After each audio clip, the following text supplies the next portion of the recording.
Hello दोस्तों, मेरा नाम अभिषेक है। दैनिक भास्कर की 3 साल पुरानी एक रिपोर्ट है, मुझे लगा आपसे शेयर करनी चाहिए तो मैं कर रहा हूँ।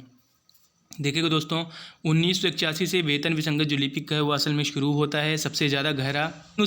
लेकिन उससे पहले भी जान लीजिए कि जो क्लरिकल स्टाफ है उनका जो ग्रेड पे वो टीचर से ज़्यादा था। और आज मैं दिखाऊंगा कब कब कितना रहा है। मैं टीचर्स को बेस मान के इस रिपोर्ट में बताया गया है।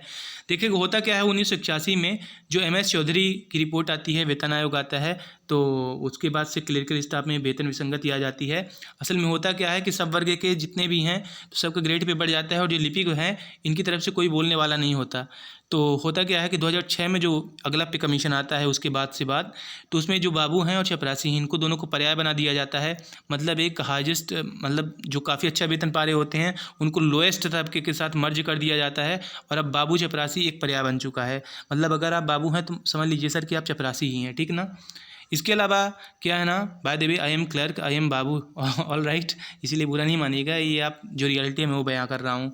इसके अलावा जो अथॉरिटी है उनके सामने जब ये बात लाई गई, वो क्या बोलते हैं कि केंद्र का जो बाबू है उसके बराबर ही तो हम दे रहे हैं। लेकिन इनकी इतनी बेतुके सी एक बयां है कि जो बकाया पोस्ट है क्या वो भी केंद्र के समान पा रहे हैं, फिर जो आप हमें पक्ष दे रहे हो क्या केंद्र के समान है। तो पूरा अलग अलग है और जैसे ही कार्य प्रकृति रहती है या जो कल्चर रहता है वो पूरा डिफरेंट है। तो इसीलिए बेतुका है और इनको न बढ़ाने का एक बहाना था। बाद में क्लरिकल तरफ से कोई आवाज़ ज़्यादा उठी नहीं, इक्का दुक्का जब भी कभी आवाज़ उठी दबा दिया गया। इसके अलावा आप ये देखिएगा दोस्तों, यहाँ पे ये जो बाबू हैं और दिन उसके बाद शिक्षक हैं, टीचर्स हैं, 56 से उसके बाद जितने भी पे कमीशंस आए तो देखिएगा सबसे पहले क्या था ना, बाबू को 50 से 125 पे स्केल और जो टीचर्स उनका 50 से 95। मतलब देखिएगा बाबू जो क्लरिकल स्टाफ है वो ज़्यादा है। देन ताराचंद वेतनमान से क्या कर दिया गया ना कि दोनों को बराबर कर दिया गया। और ये कहाँ तक बराबर रहे हैं, ये उसके बाद भी बराबर रहे पांडे वेतनमान तक। और लेकिन जो चौधरी वेतनमान आया था 1981 में, उसमें क्या कर दिया गया ना, टीचर्स को आगे बढ़ा दिया गया और बाबू को वहीं पर रोक रखा गया। और ये खामियाजा किसका भुगत रहे हैं, जो वहाँ के मतलब बाबू के नेता बने थे वो कुछ बोले नहीं, खामोश चुप्पी बांध के बैठे थे। तो देखिए इसके बाद जितने भी वेतन है तो ये वेतनमान आते गए, आयोग आते गए। एंड आज क्या हालात हैं, आज देखिए 2006 में होता ऐसा है छठवां वेतनमान में कि जो बाबू हैं और चपरासी इनके वेतनमान में केवल 100 रुपये का अंतर कर दिया गया।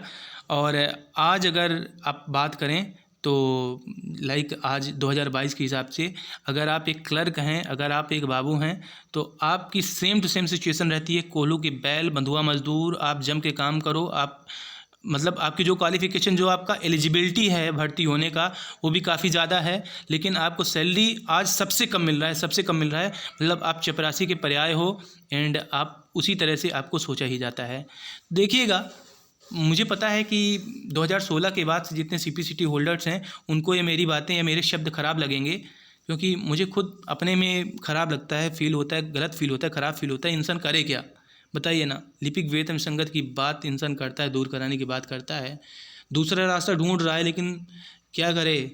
जो छत्तीसगढ़ है, राजस्थान है, वहाँ के क्लरिकल स्टाफ अपने हक की मांग कर रहे हैं। बाय द वे उनको ज़्यादा पक्ष मिलता है, राजस्थान में तो ऑलरेडी हमसे आगे हैं, लेकिन वो समझ रहे हैं इन चीज़ों को। मध्य प्रदेश का भला कब होगा भगवान जाने। देखिएगा डिप्रेशन फील कर रहा था, इसे आप हंसी मजाक या व्यंग के तौर पे ले लीजिएगा कि आया कोई बोल के चला गया। बाय द वे मैं वीडियो समाप्त करता हूँ।